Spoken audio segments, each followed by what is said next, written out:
Welcome back to the tailgate. So yeah, I took a week-long break, but let's just forget about that. That's in the past. On with the week 3 recap. So before I begin, I guess I should just bring up that I didn't do a prediction video for this week. The thing for that is that I was pretty busy with some schoolwork. I had some tests, and I had a big project in one of my classes I was working on.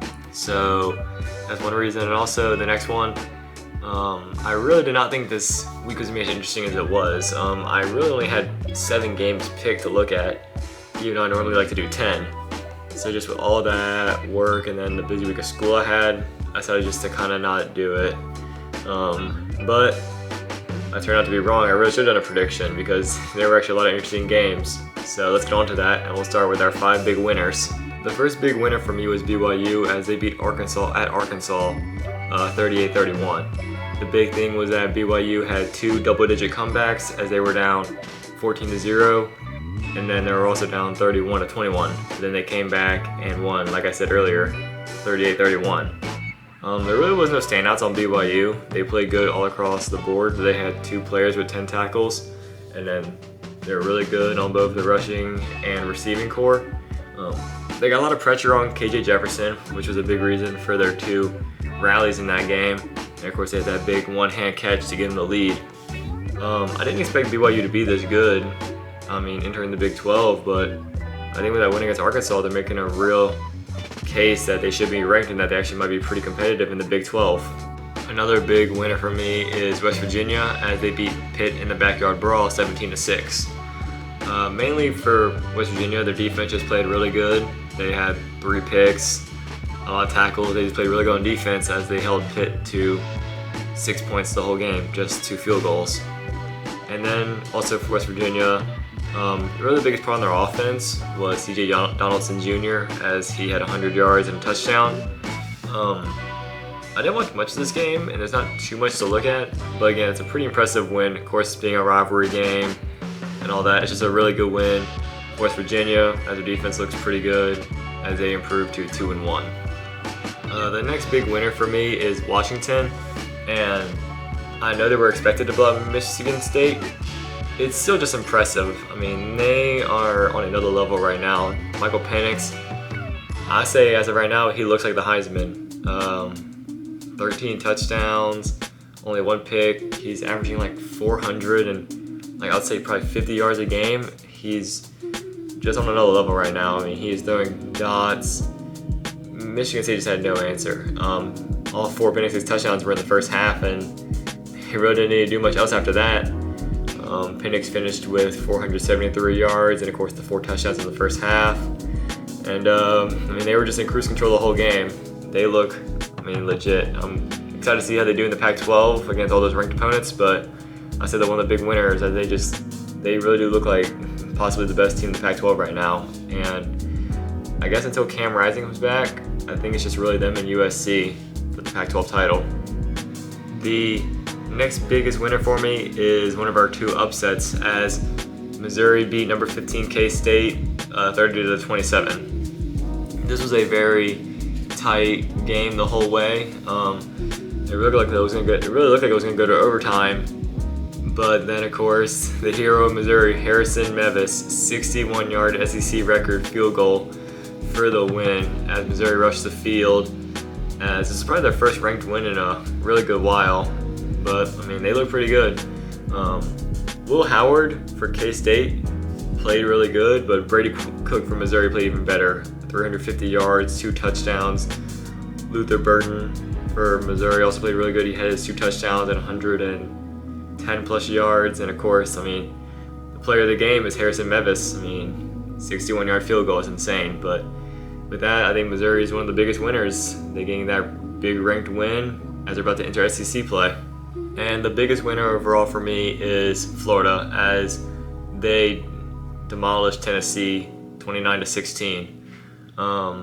Tennessee got off to a 7-0 start, but then after that Trevor Etienne run, it basically set the tone for the rest of the game. Florida's defense played really good.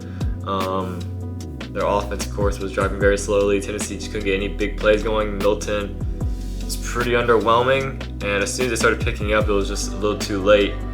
And they did cut the lead down with 8 minutes left, but again, I mean, it was just a little too late as Florida was up 13 with 8 minutes to go, and that was basically it. Again, another big win for Billy Napier. As we remember last year, he did upset Utah, and this year's another big upset. Can Florida keep it going? I don't know. The roster is still pretty weak, and the coaching is questionable, but again, this is a very impressive win for Napier. I mean, if they can keep this up, then why not? He should definitely keep his job. But those are my 5 big winners of week 3. And who do I think was just the biggest winner? I think it's Shedeur Sanders. He struggled at first against Colorado State, but then he picked it up. They had that 11-point comeback. He had that 98-yard drive to force overtime, and then of course they won in overtime. So I think he is the player of the week just for his heroics against Colorado State as the magic and the fun for Colorado continue. With that, let's get on to our 5 biggest losers. Now, typically when I do these, I don't like to put a winning team in my losers, but I think this win was just so bad that it has to be included. And for one of my big losers, it's Bama. Going into that game, Bama had, of course, a whole quarterback controversy. I mean, it started Tyler Buchner, the transfer from Notre Dame, and I mean, they just looked bad. I have never seen Bama struggle that much with a Group of 5 team ever. I mean, the last time was probably ever this bad against a Group of 5 was when they lost to Utah in the Sugar Bowl. But ever since then, it's been nothing close to that. I mean, it's just crazy. Of course, there's all the whole talks if the Bama dynasty is over. It does look like it. That win just didn't look good in any sort of aspect. I mean, sure, the defense held South Florida to 3 points, but that's really what they should have done. South Florida could not throw a deep ball to save their life. That's why they had that big pick, which cost them the game, basically. But yeah, this looks very questionable for Bama. But they did win, so they're not my biggest loser, but I think they're still one just because that win was so terrible. The next big loser for me is Mississippi State. They were going into this LSU game with some real upset potential. Mississippi State was, of course, at home, and I mean, LSU just kind of looks iffy, of course. I mean, they did beat Grambling last week, but it's Grambling. They should have beat them that badly. But this game was just not close at all. Jane Daniels had 425 total yards of offense and 4 touchdowns. Malik Neighbors had 239 receiving yards and 2 touchdowns. LSU controlled the game the whole way through on offense and defense. Mississippi State just couldn't get anything going, especially for how offensive-minded they are. Very disappointing, especially with them. I mean, like I said, I think they're on upset watch. I think they could have very well upset LSU, but it just didn't happen. LSU dominated them the whole way through. So with that, I just think Mississippi State's one of the big losers. And just getting blown out like that was pretty bad. The next big loser for me was Boston College. Florida State came into Boston College, and it just looked like Boston College was just going to get blown out. Florida State was up 31-10, and the game just looked over. However, Boston College rebounded. They fought back, and they made it a 2-point game. It was 31-29, and they got the ball back. It looked like they actually were going to win it and upset them, but unfortunately, they get the ball back to Florida State, and then again, it looked like they were going to stop Florida State and have one more shot. And then the reason that they lost the game happened. The big thing. They had 22 penalties, and of course they lost the game on a penalty. They face masked the running back. It was a 15 yards automatic first down, and that just sealed the deal. Which really sucked because if you looked at Boston College, their quarterback, Thomas, his last name, let me look at that real quick, Castellanos, sorry about that, he played really good. I mean, I could say that he honestly outplayed Travis Hunter. But again, just those penalties killed Boston College and any chance they had to come back. Usually if you have 22 penalties, you're not going to win, which really sucked because Boston College did look like the better team, just they weren't disciplined. That's all you got to really say. The next big loser for me is Tennessee, as they got demolished by Florida. Now, while 29-16 doesn't sound like a blowout, Watching the whole game, it really was. Florida was up 26-7 at halftime, and then they won 29-16. I mean, we consider that Tennessee is pretty well known for offense with how many really good running backs, receivers, and of course Joe Milton. I mean, yeah, I thought they were just going to blow out Florida. I mean, Florida is just kind of there. I mean, I thought they were going to suck this year. I mean, Joe Milton's going to get anything going. Basically, all the points that I brought for Florida and why they won is kind of why Tennessee lost. Like I said, Joe Milton can't get it going. Their rushing attack was pretty weak. No just big plays in general. And like I said, Trevor Etienne getting that big run kind of set the whole tone for the game. And it just really looks bad for Tennessee, as I mean, they were considered the only team that could really give Georgia a fight, and it doesn't look like that anymore with how Florida beat them. Well, you might think I'm saving Missouri and K-State for last, as you would think K-State would be the big loser. I'm not. I think the biggest loser this week was Stanford, as they lost to FCS Sacramento State. Now, I know Sacramento State's one of the best teams in the FCS, but Stanford should still blow them out. The gap from FBS to FCS is huge. Stanford was up 14-3, and they blew it. They lost 30-23. Especially at the end, it was a tie game, and Sacramento State's quarterback avoided a sack and threw a 49-yard touchdown to give Sacramento State the lead, and overall they won the game. I mean, it's just pretty sad because, I mean, overall the FBS teams, especially the Power 5 teams, are holding on pretty well. We hadn't had a Power 5 FCS upset yet, but it finally happened, and I think we just Stanford blowing that 11-point lead early on and then just allowing that big touchdown. I think they're definitely the biggest losers because you lost to an FCS school. That's really all the criteria I need. But yeah, those are my 5 biggest losers of Week 3. Who do I think is the overall biggest loser for Week 3? I think that is Colorado State defensive back Harry Blackburn. With that really dirty hit on Travis Hunter that put Hunter in the hospital. Colorado State was playing dirty really the whole game. They had a lot of penalties, 15-yard penalties, players ejected. You had that roughing the passer targeting call,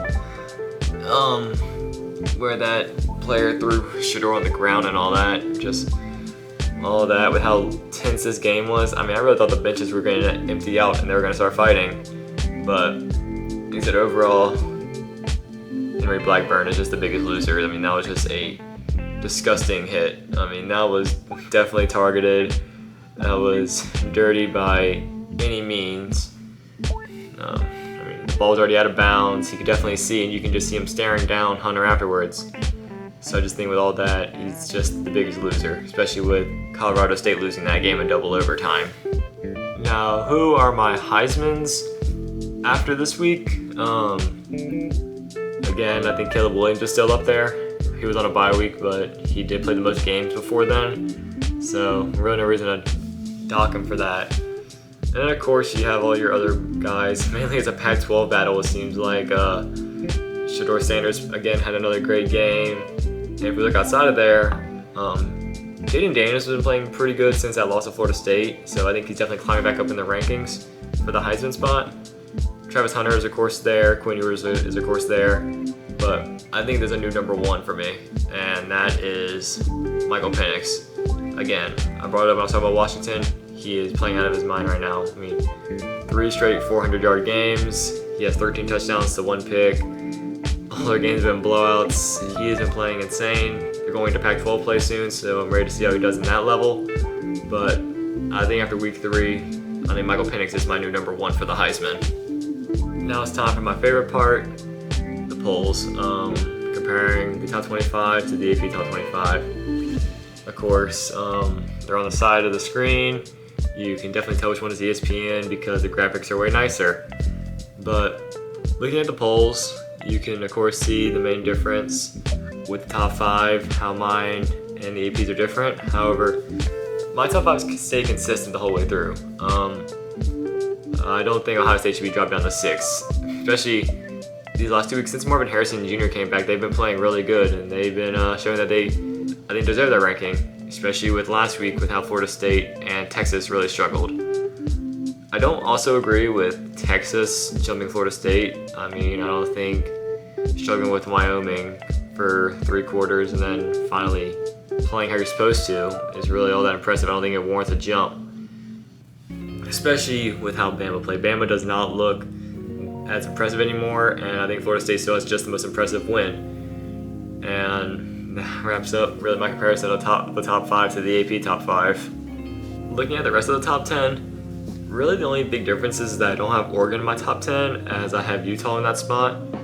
I know Utah's playing a lot of close games and Oregon's blowing out basically all their teams, but I just think Utah is a better team still. I think if Cam Rising comes back, then they're definitely the better team. So I think that's the really only big difference. I did drop Utah down 1 spot, and just watching Washington these last 3 weeks, especially this week, I think I'm going to say right now that Washington is better than Utah. I was holding off on saying it for a while, but I kind of have to now with how good they're playing. And I do have Notre Dame right at 10. I think that's a good spot for them. They did kind of struggle with Central Michigan for a while, but then they pulled away and blew them out as they have their big game against Ohio State next week. 11 through 15 is really the weirdest chunk of my polls, as I have LSU right outside the top 10 at 11, and I have Oregon under them at 12. That's also partially the reason I don't have Oregon in my top 10, as I just don't think they're better than LSU right now. Again, Oregon has been blowing out all their teams, but to me they haven't really played a good team yet. Of course, they do play Colorado next week, so maybe that can change my opinion. But as of right now, I still think LSU is better. And below Oregon, I have Alabama at 13, while the polls have them also at 13. I think it's about right. Again, Bama was a borderline top 10 team, and then they really struggled with South Florida. So definitely doesn't look good for them. 14 and 15 is again a weird spot, as again, I continue to have Duke ranked really high, and I continue to have Clemson ranked, especially in the top 15. Again, my whole reason for that is that I don't think North Carolina is better than Clemson, and I know Clemson really hasn't played any good teams to prove that point yet, but I think talent-wise, they definitely are, and coaching-wise. And of course, I think Duke's win against Clemson was super, super impressive, and especially with how they played these last 2 weeks, I really have no reason to drop them any further. I mean, I think 14 is a good spot for them. I really do think they are a legit team. 16 through 20 is a little more streamlined. The big difference is that I don't have Oklahoma ranked, and to me it's similar to Oregon. Of course, they're blowing out all their teams except for really SMU. They struggled with them for a while, which again kind of proved I'm not truly settled them yet. But again, kind of like Oregon, they just haven't played a lot of good teams. Of course, they're getting into Big 12 play, so I guess we'll see if they are legit. But as of right now, I'm a little hesitant on them still, even though Dylan Gabriel is playing really good, and I do enjoy that he is playing as good as he is. Outside of that, it's relatively the same. I do have USC 1 spot higher, of course, because I don't have Oklahoma ranked, and I do have Oregon State ranked a little lower, kind of similar to Oregon. They really haven't played a lot of good teams yet, while they have looked very impressive. Still no big wins for me to gauge off of them, but they've been slowly moving up in my polls. I do have Missouri ranked. They're 3-0, and they just beat a top 15 school in K-State. I did have K-State ranked a little bit lower, but it's still a ranked win, and a pretty good ranked win at that. So I did jump Missouri pretty high, as I jumped them up to 18, and behind them is Florida. That was pretty close to me, as Florida had a better win in my opinion, but that one loss kind of is the reason I put Missouri ahead of them. I mean, they both had 2 ranked upsets, and Missouri being undefeated, that just gave me the slight edge. Missouri is not ranked in the AP poll, and Florida is ranked 25th. Again, I think Florida's win was so impressive that I think even with that one loss, I can jump them up that high. And rounding it off at 20, I have Colorado. Now they are ranked 1 spot higher at 19, but they also dipped a little bit, because although the game against Colorado State was a great game to watch, Colorado should have won by 20. I know it's a rivalry game and all that, but you're ranked. Colorado State is not that good. They should have blew them out. But it was a fun game, but again, it really is worrisome for Colorado as they're heading into that big game against Oregon. But that wraps up that portion of the polls. Rounding out the bottom 5 of my polls, I do have Ole Miss ranked 21st. I know they have the ranked win against Tulane, but Tulane was pretty beat up in that game, so it's just, I don't really know how to look at that win. On one hand, it's impressive, but on the other hand, you really just struggle with a battered up ranked team. and they kind of struggled with Georgia Tech for a while until they really pulled away in the fourth quarter. But I just don't agree with them being ranked 16th in the polls. I just don't know if they're really that good yet. But I don't know. I have Bama ranked 13th, so I don't know. It's starting to get a little crazy right now. I do have Tennessee ranked one spot higher in the polls. I have them ranked 22nd compared to 23rd in the polls. I don't think that's really a huge difference. It's really not much. I think the big thing is I don't have UCLA ranked, so that's why I think Tennessee has an extra spot in my opinion. Below them I have TCU at 23. I still do have TCU ranked. I really don't have any reason to drop them. And then to round off my polls, nothing really changed at the bottom. Washington State and Iowa did what they were supposed to do. They blew out their teams. Iowa scoring 41 was impressive because they never even score 30, much less 40. But, I mean, that's almost expected from them. But that wraps up the top 25. Again, if you want to look more in depth at them, feel free to pause. But that wraps up my week 3 recap. So that wraps up the week 3 predictions. Hope you all enjoyed the video, unless one of your teams was a loser, in my opinion, but I'm sorry. Just how it goes. I talked about LSU being a loser in week 1. So, yeah. But outside of that, like, favorite, subscribe if you had. And I'll be back Wednesday with a prediction video because, unlike last week, we got plenty of games to talk about. I cannot wait to do the prediction videos. But yeah, I'll see y'all Wednesday. Terrible snap. There we go. Woo!